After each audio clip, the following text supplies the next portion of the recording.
Hello everyone and welcome back to DCM, Doritos, Connections, and Mountain Dew, your favorite local video game talk show. I am your host, Howard Miller. I'm your co-host, David Scrivani.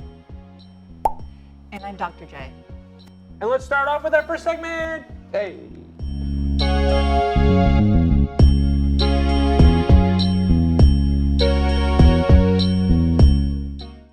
All right, so today, I mean, hey, we didn't bully anyone last episode. We bullied Ubisoft a little bit. Yeah, in far-right French politicians. Yeah, but again, it's the French. It's the French, doesn't count, not canon.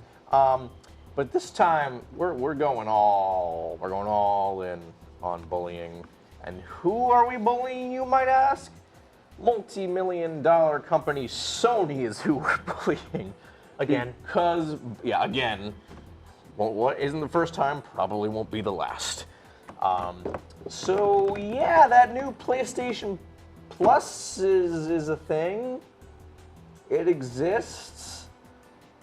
Yeah, so Sony's answer to Xbox Game Pass. Is it good? How does it compare to Game Pass? Is the selection any good? No, not really. Service updated in June. I got it. I made sure to kind of grind a little bit. I don't know what the stack's the word I'm looking for. I mean, it's a stack a year or two by buying PS Now previously. So yeah, came out in June. I barely touched it. In fact, I only touched it briefly, not on my PlayStation, but at a friend's house. And only just again today, before we recorded, just to prove my point. It's like, oh, let me see what the selection is here. Let me confirm that it's actually pretty terrible. And let me tell you, yeah, it is pretty terrible. The selection of PlayStation, PlayStation 2, and PlayStation Portable especially is pretty god dang awful. Things like War of the Monsters, Worms Armageddon, the original Oddworld Abe's Odyssey, Ape Escape, and the director's cut of the original Resident Evil.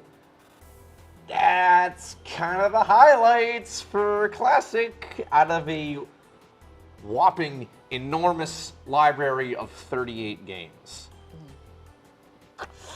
So yeah, the PS3 selection is actually surprisingly solid, mostly because all those games are already available on PlayStation now, so nothing's really changed there, unfortunately. Also, you still gotta stream them. You can't download them. Oh, okay, so hold on. For context, because I don't know if we talked about it on the show, Sony, apparently when making the PlayStation 3, they got hit in the head with a hammer one too many times and encrypted the PlayStation 3 so hard that they actually don't know how to emulate their own games off the PS3. So what they do, what they did for PlayStation Now, is they have a room full of like PlayStation 3s that are on. I think they've updated it since then, but this is the original PS Now.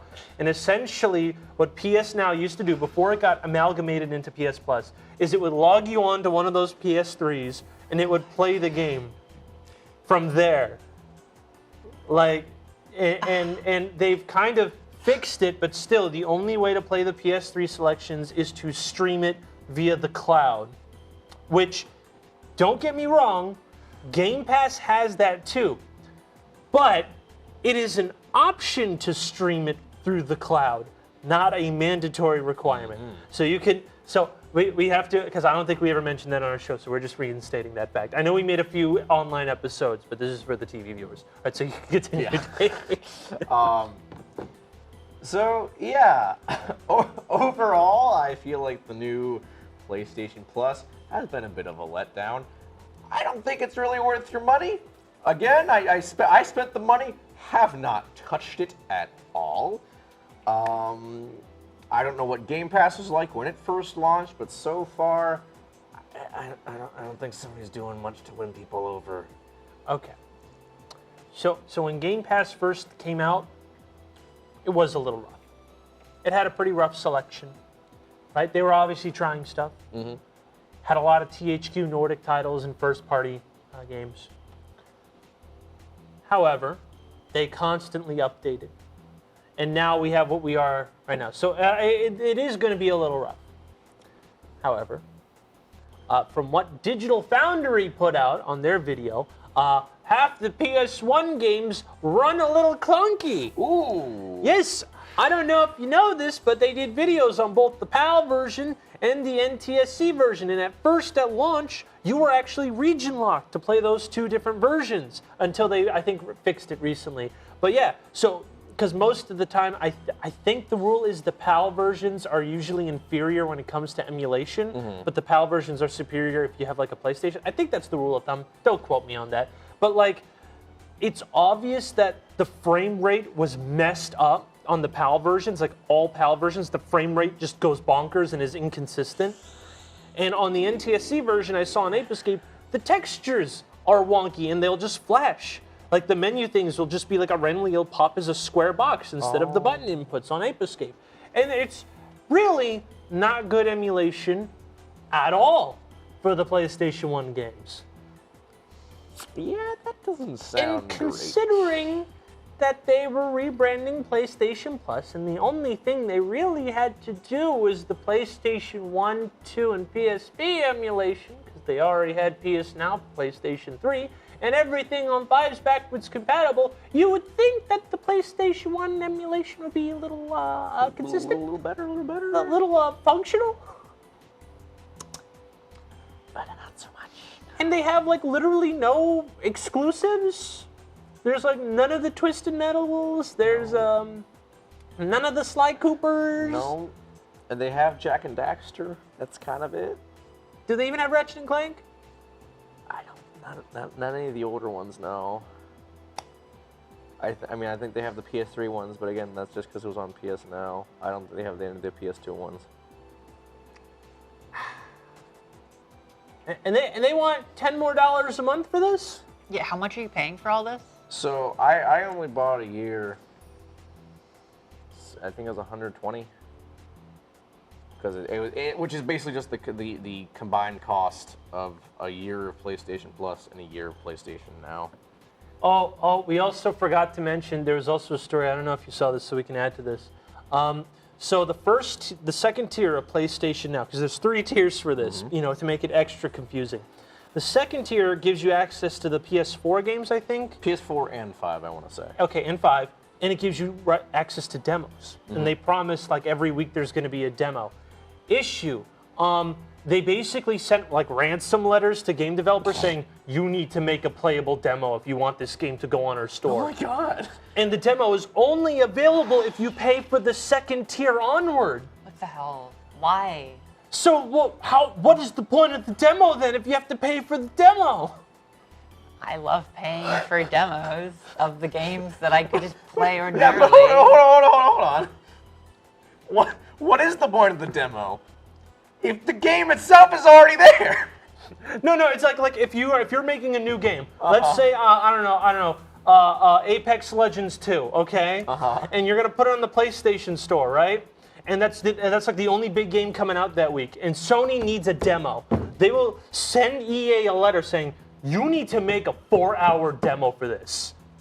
And then they have to subside to stay on the store or something ridiculous like that, right? Demanding developers make demos of popular games, not indie games, right, mind you. And then you have to pay for the second tier to play this demo to see if you wish to purchase Apex Legends 2. Theoretical, Apex Legends 2 isn't a thing. But theoretically, that is how it would work. So this is for a game which you can't already get through the PS Now or whatever. Yes, it is literally like a new game that came out that's not going to be on the service. It's just demanding people to make demos, which is cool. Demanding people to make demos is good. However, not only forcing people to make demos for games that you push, this is a little iffy in my book. I would imagine like you need a more organic way to convince people to do it. I imagine what we're going to see is a lot of bad demos. Like, oh, I got turned off this game because it's so glitchy. No, that's just the demo. It was made in 3 hours with like a team of 1 crunching developer and a rabbit. Yeah, so I think they have now a demo team to help assist people make demos. But I'm like, why would you hide it behind a paywall? Yeah, what's the point then? It's like, okay, should I pay money? It ain't free. You would pay money for like 4 hours of a game, Literally. which you could just buy. You could just buy that game.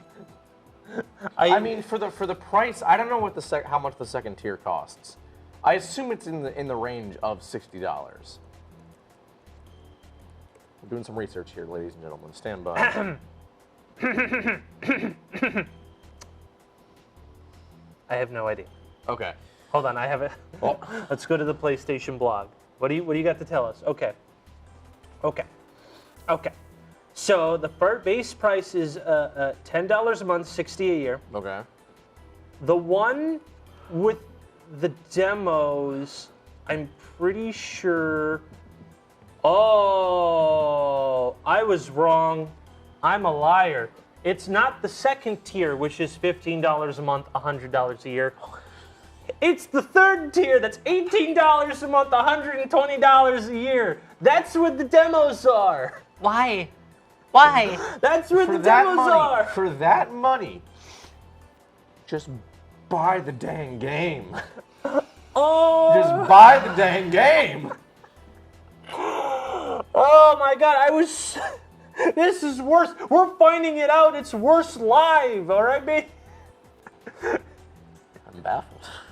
I'm legitimately baffled. Does the extra tier, does it offer anything extra? It's just like It's the demo? Okay, it's a demo, and you can play the PS3, PlayStation, PSP, and PS2 games. But again, we already went over. There's nothing for the classic systems. So you are paying $60 extra to play old games. Oh, we also forgot to mention, some of these old games you cannot buy. They are only in this service. So when they get taken out of the service, there's a chance you might not be able to purchase them. So making PlayStation 1 games available doesn't seem to be a good point. As quoted in the infamous joke of how Tekken 2 was put on the store for $9,999. Part of a glitch. I don't know if it ever returned to normal, nor do I think is it even available to purchase. So if Tekken 2 gets taken down, you might not be able to play it. What we need to do, we need to pool our money and buy Tekken 2. Okay. See what happens. Okay, I want to know. I'm with you on this. All right. I want to know. I'm with you 110%. Okay. Because, let me just say right here, if there's any game that costs $9,999, It's Tekken 2, baby. it's Tekken 2. It's Tekken 2. So I know last episode we had the GoFundMe for getting Dr. J out of prison. This time we'll have a GoFundMe to get us to buy Tekken 2. Let's get Tekken 2, baby. Yep. That'll just be that right there. Quote, word for word will be the title of the GoFundMe. Let's get Tekken 2, baby. Yeah. Spelt incorrectly, by the way. BAYBEE. Yeah. So yeah, donate now. Donate now. Don't buy the new PlayStation Plus. Wait for it to get better. Yeah. Because it sucks. Mm-hmm. And now it's time for some mini reviews.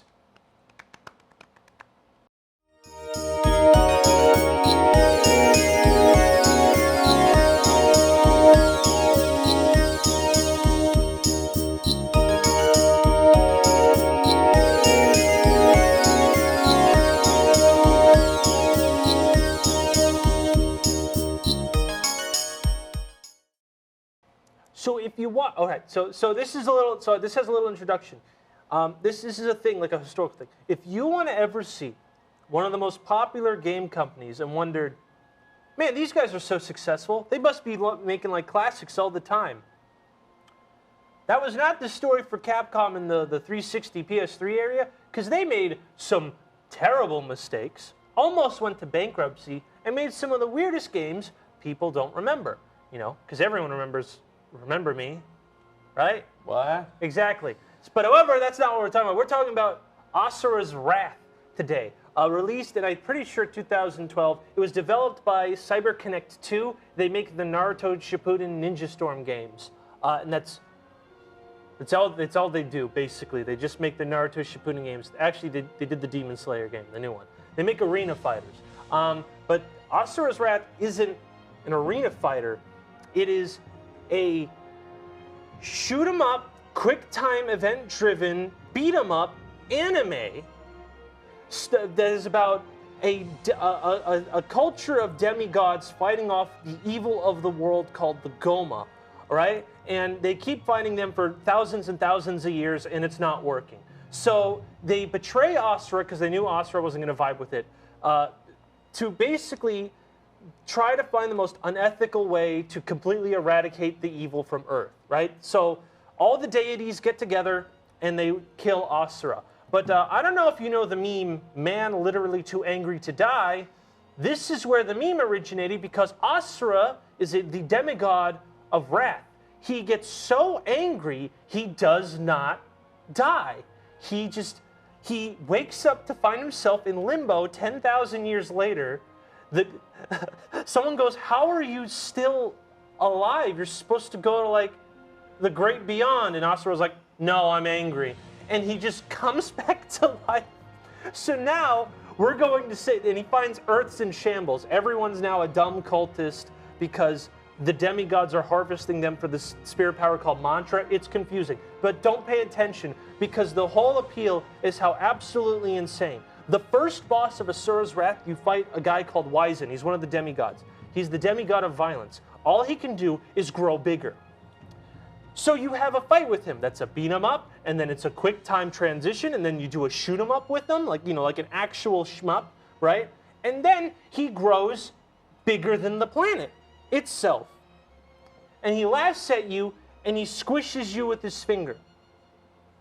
So you mash the Y button, and Asura gains 4 more arms, and literally punches his finger multiple times so hard that the man who is larger than Earth crumbles.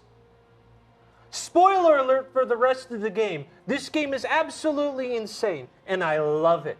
I love it to death. The final fight is the core of the Earth itself with your ninja brother-in-law, okay? This game is wacky. It is insane. It is just essentially an anime to the point where if you start a level, they're called episodes. It says, last time on Asura's Wrath. And then it gives you like an over-dramatic recap of the episode. And then there's even an intermission in which you can pause in the middle of the level, to go to the bathroom or something. And then at the end, if you don't click go to the next level, it'll be next time on Asura's Wrath. Can Asura actually beat his mentor, who has a sword that can grow infinitely and cuts the moon in half, and then pierces Asura all the way down to the Earth's crust, making Asura essentially a meteor. All right. It is literally an anime. So that's great and all, and you end with destroying all the evil on Earth. But the reason I bring this up is because all the DLC was finally on sale. Now I'm just going to quickly go over the first 2. So the first 2 are actual in-between episodes to give context when context wasn't needed, because the plot's really confusing. And they're actually like anime drawn chapters that you just do quick time events for. Right? No biggie. The second 2 are called Lost episodes, where Asura fights Ryu and Akuma from Street Fighter. And it actually turns into a Street Fighter 4 match, and it plays exactly the same. And it'll be like Asura versus Ryu, and then they fight like regularly, like it's like an actual fighting game match. And then you uppercut Ryu into the moon, and then you do like the regular Asura's Wrath gameplay. And then the same thing with Akuma. But the actual thing is, at the time, I guess they didn't have time to finish the game, so the actual ending of the game was DLC. I didn't know this. Okay. Yeah. So I never actually played the real ending. So I didn't know this because it was actually insane.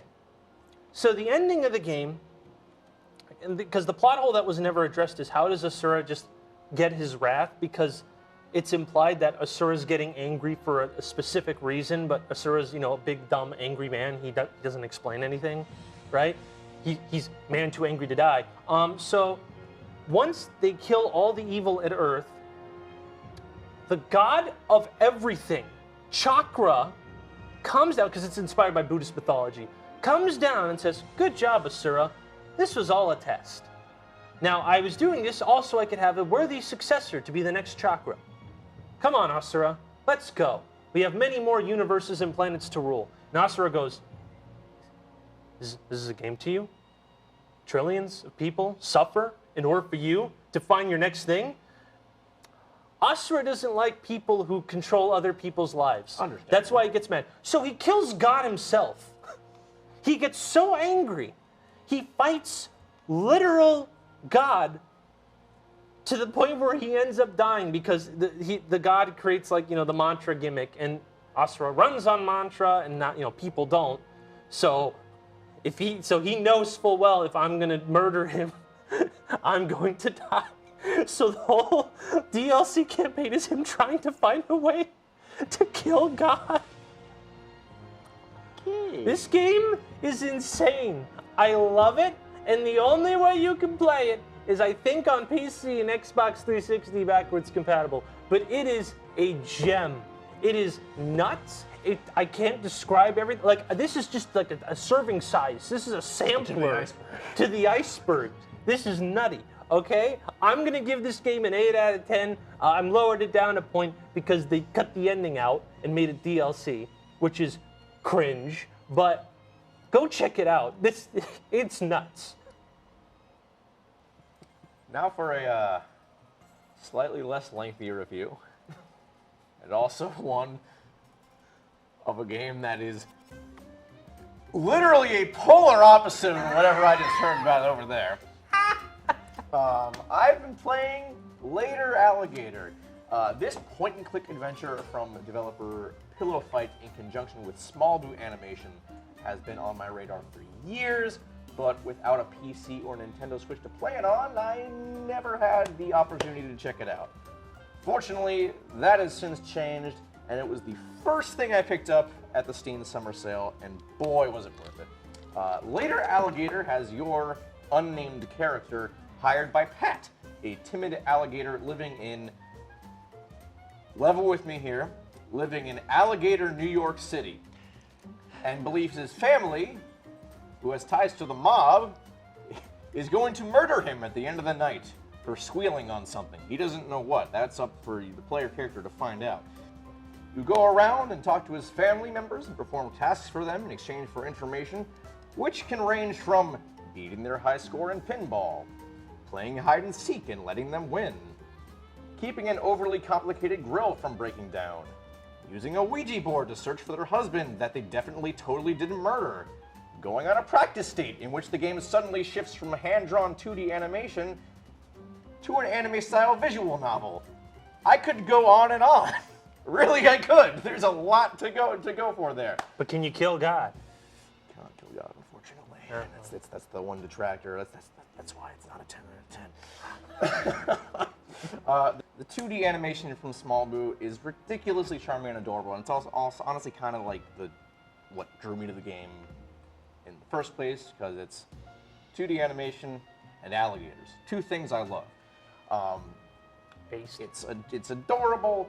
There are tons of like little small running jokes. One particular favorite of mine is one involving all the NPCs commenting on the player character's very visible face.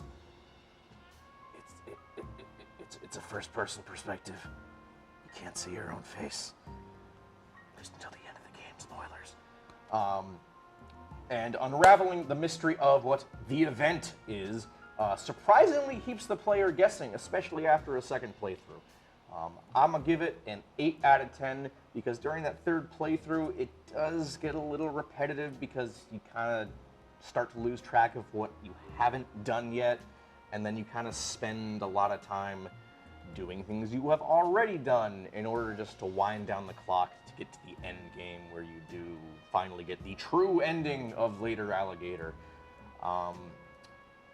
But yeah, it's pretty solid, and I highly recommend it. Like I said, 8 out of 10. Later Alligator is now available on Nintendo Switch and PC. 10 out of 10. Review it again. 10 out of 10.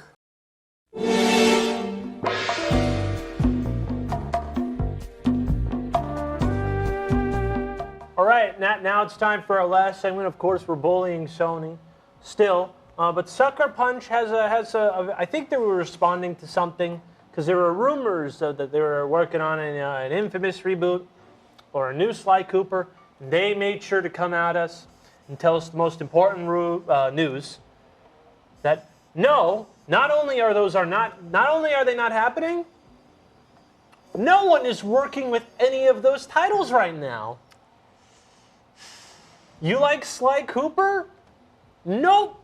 No one's working on it. You like Infamous? You've been wanting an actual good Infamous game because it's been like a whole console generation since there was a good one? Ha ha. Loser. You're not getting it.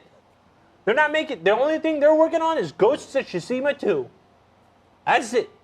Which, cool. They made a new IP, but the salt and rubbing into the wound of no one is working on anything Sly Cooper Infamous kind of hurts. Just a little. Just a little. I mean, I've never played Infamous. It's actually one of the reasons I wanted to get the new PlayStation Plus to begin with, so I could finally play Infamous.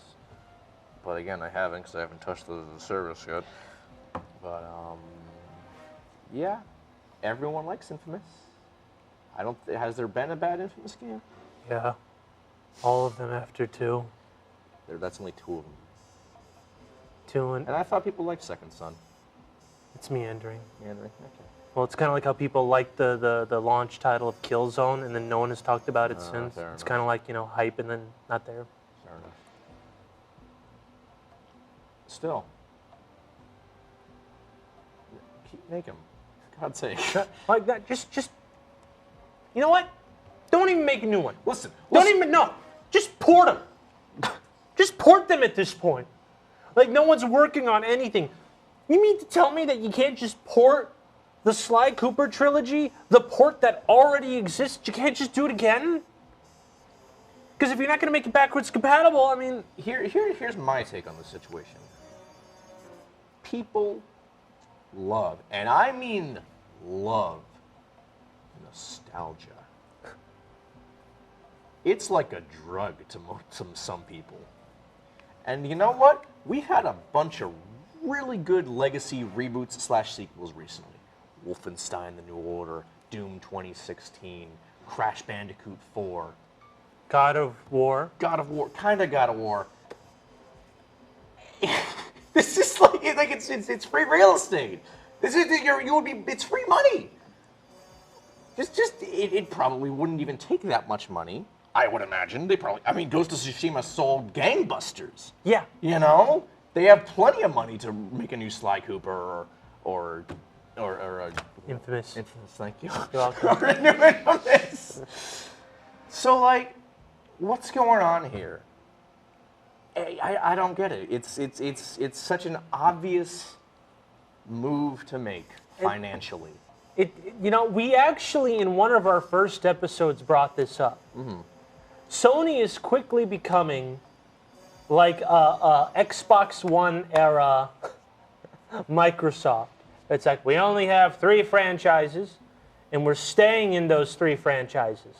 All the other ones that we had previously don't count. We only got Forza, Halo, and Gears of War. Nothing else matters. What's that? You want a new Banjo-Kazooie? Bye.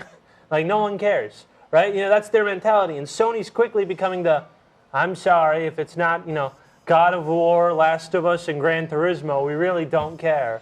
Don't right? forget Horizon. Can't forget Horizon. What about Persona? Persona's being ported. It was only on PlayStation because Sony doesn't have exclusives because they don't make new exclusives. So what they do is they pay other companies millions of dollars to keep their game on their console for about 1.5 years or 2 years, and then they port all those games to everything else. Wait, so that was never even an exclusive? No, Persona was never an exclusive, and in fact, now that you mention it, it is being ported. Persona 5 is being ported to everything in October, along with Persona 3 and 4 in the coming next year. Yep. I actually tell this story to Dave, or I bring it up to people. I was going to get a PS4, because I only bought an Xbox One because they had backwards compatibility, and I was like, you know what, that saves money. I don't got to buy games. I can play my old games, right? Financial decision. I was going to college, right? So then every time I went to go buy a PS4, it was for a game. I'm not a big exclusive guys on both ends of Xbox, and, well, originally Xbox, I like Halo now, and Sony, right? I was going to buy for Crash 4. That was not an exclusive. Came to Xbox in a year. All right. I was going to buy all the Kingdom Hearts games because that was only exclusive on PlayStation. They all got ported. I was going to buy Nier Automata because that was exclusive. It wasn't not exclusive. Every time I went to buy an exclusive, it was not an exclusive. It was a timed exclusive because PlayStation does not make enough varied titles. They only, again, Focus on the 3. Yep. Yep. Yeah. So sucks to be a fan of literally any other PlayStation I IP guess so. that came out before 2012. Sorry. Why are we even still doing this show? Gaming makes me sad. Yep. Yep. Yeah, gaming's sad. All right, I guess this is the series finale. Yeah, series finale. Only what, 5 episodes into season 2? Yeah. We're just gonna we're not even gonna wait for the ratings on this one. We're Yeah. just gonna self-cancel And you know ourselves. what? You know what? This is on you, gaming industry. This is your fault. And audience who keeps buying these crap. All that too. Mainly the game industry, but you guys aren't. We don't want to lose viewers, so We're canceled. Who cares? that's a good point. We're not canceled. That implies the studio is canceling us. Oh yeah, we're This ending. is this is just us ending the show. This is Yeah. on our terms. Yeah. So yeah, your fault. Hope you're happy. Yeah. That's the end of our show, guys. Bye. Good night. Bye.